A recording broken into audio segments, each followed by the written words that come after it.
जय हिंद, नमस्कार, राम राम सभी साथियों को। साथियों, जैसा कि आप सभी को पता है कि आज यूपी पुलिस भर्ती बोर्ड की ओर से कई सारी अपडेट दे दी जा रही हैं। उसके ऊपर मैंने आपको पहले अभी एक थोड़ी देर पहले ही वीडियो बनाई है।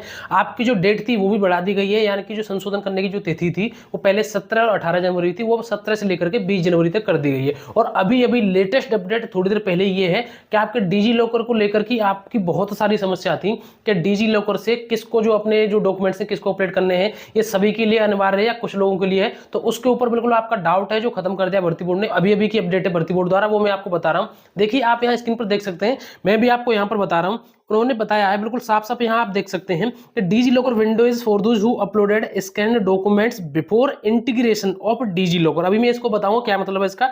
It is preferred but not mandatory to upload through DigiLocker for certificates that are available on DigiLocker, otherwise normal scan upload is accepted and will not be rejected. हो सकता है आप में से कुछ भाई बहन इसका मतलब समझ भी गए होंगे, लेकिन आपको मैं इसका मतलब समझा रहा हूं। इसका मतलब यह है कि जिन्होंने, यानी कि जिसके पास, जैसे आपको पता है कुछ भाई बहन ऐसे हैं जिनके पास उनके पास डॉक्यूमेंट्स अवेलेबल नहीं है, उनको जो जितने भी डॉक्यूमेंट्स हैं वो सिर्फ डिजी लॉकर में है। डिजी लॉकर आपको पता है कि भारत सरकार द्वारा एक ऐप है जिसमें आप सभी डॉक्यूमेंट्स रख सकते हैं। लेकिन जैसे आपको डॉक्यूमेंट वेरिफिकेशन होगा, अगर कहीं भी जो जरूरत पड़ेगी, तो अगर आपको अपने डॉक्यूमेंट डिजी लॉकर से ही दिखाने हैं तो आपके लिए अनिवार्य है कि आप अपने जो डॉक्यूमेंट्स हैं वो डिजी लॉकर से अपलोड करें। अगर आपके पास अच्छे तरीके से, यानी कि जो आपके डॉक्यूमेंट आपके पास हैं, आपको कोई जरूरत नहीं है डिजी लॉकर की। जब भी आपका डॉक्यूमेंट वेरिफिकेशन होगा, वहां पर आप भी अपने ओरिजिनल डॉक्यूमेंट्स लेकर के जाएंगे, तो आपको किसी भी तरीके से कोई भी जरूरत नहीं है। और यहां नीचे बताया है कि मतलब डी लोग उन्होंने बताया कि सामान्य स्कैन अपलोड भी स्वीकार किया जाएगा। ठीक है, यानी कि सामान्य स्कैन अपलोड, यानी कि जो आपने अपने स्कैन करके जो भी फोटो जो डॉक्यूमेंट्स लगाए अपलोड करके, वो भी सामान्य तरीके से स्वीकार किया जाएगा, कोई जरूरत नहीं है। लेकिन जिनके डॉक्यूमेंट्स सिर्फ और सिर्फ डिजी लॉकर में ही है, उनके लिए अनिवार्य है अगर आपको वहां पर डिजी लॉकर में दिखाना है तो ये भर्ती बोर्ड की ओर से बता दिया आपको।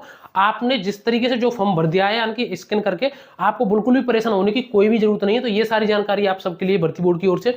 और भैया, अब आप अच्छे तरीके से पढ़ते रहिए, बेहतरीन तरीके से पढ़िए। आपको पता है कि भर्ती बोर्ड ने संशोधन की डेट बढ़ा दी है, लेकिन फॉर्म भरने की डेट नहीं बढ़ाई है उसने, क्योंकि भर्ती बोर्ड को पता है कि जो लास्ट डेट है उस तक बहुत अच्छे खासे फॉर्म भर चुके हैं, साइड भी अब अच्छी चल रही है, तो कोई जरूरत ऐसी है भी नहीं।